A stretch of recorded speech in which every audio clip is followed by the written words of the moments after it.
நிறைய பேர் கேட்பாங்க, அதாவது நிறைய பேருக்கு ஒரு ஆசை இல்லை, நம்ம வாழ்க்கையில் முன்னேற மாட்டோமா, இல்லை முன்னேற முடியாதா, நம்ம மட்டும் ஏன் இப்படி இருக்கிறோம், எல்லாமே வசதியாக இருக்காங்க அப்படின்னு சொல்லிட்டு.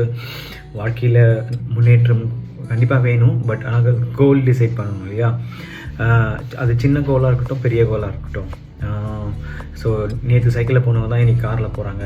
ஓகே, ஸோ அதனால் வந்து கோல்ஸ் நம்ம எவ்வளோ தூரம் நம்ம செட் பண்ணுறோமோ, அந்த கோல்ஸ்க்கு ஏற்ற மாரி நம்ம எப்படி அச்சீவ் பண்ணுறோமோ. கனவு காண்றது தப்பே கிடையாது. நம்ம வீடு வாங்குறது, கார் வாங்குறது, இல்லை உயர் பதவி பண்ணுறது, இதெல்லாம் தப்பு கிடையாது. அந்த கோலை வந்து நம்ம எப்படி அச்சீவ் பண்ணணும் அப்படின்ற விஷயத்தை தான் நம்ம பார்க்கணும். நிறைய பேர் க்ரிட்டிசைஸ் பண்ணுவாங்க, நிறைய ஏமாற்றங்கள் வரும், நிறைய துன்பங்கள் வரும், துயரங்கள் வரும். நம்ம கோல் அச்சீவ் பண்ணுறதுக்கு நிறைய அப்டக்கல்ஸ்லாம் இருக்குது. அந்த அப்டக்கல்ஸ்லாம் நம்ம எப்படி உதட்டி போட்டுட்டு டெஃப் ராக் சொல்லுவாங்க இல்லையா, நம்ம வாழ்க்கையில் முன்னேறணும்னா நிறைய விஷயங்கள் நம்ம வந்து சாக்ரிஃபைஸ் பண்ணி தான் ஆகணும். சில விஷயங்கள் இழக்க வேண்டியது தான் இருக்கும் இல்லையா. ஸோ அதுமாரி விஷயங்களில் நம்ம வந்து ரொம்ப ஃபோக்கஸ் பண்ணாமல் நம்ம எப்படி வாழ்க்கையில் முன்னேறணும் அப்படின்ற விஷயத்தில் மட்டும் ஃபோக்கஸ் பண்ணி நம்ம வாழ்க்கையை கோல் பண்ணால் எந்த விஷயமும் நம்ம சாதிக்கலான்றது தான் இந்த இதில் பதிவு பண்ணுறேன். நன்றி, வணக்கம்.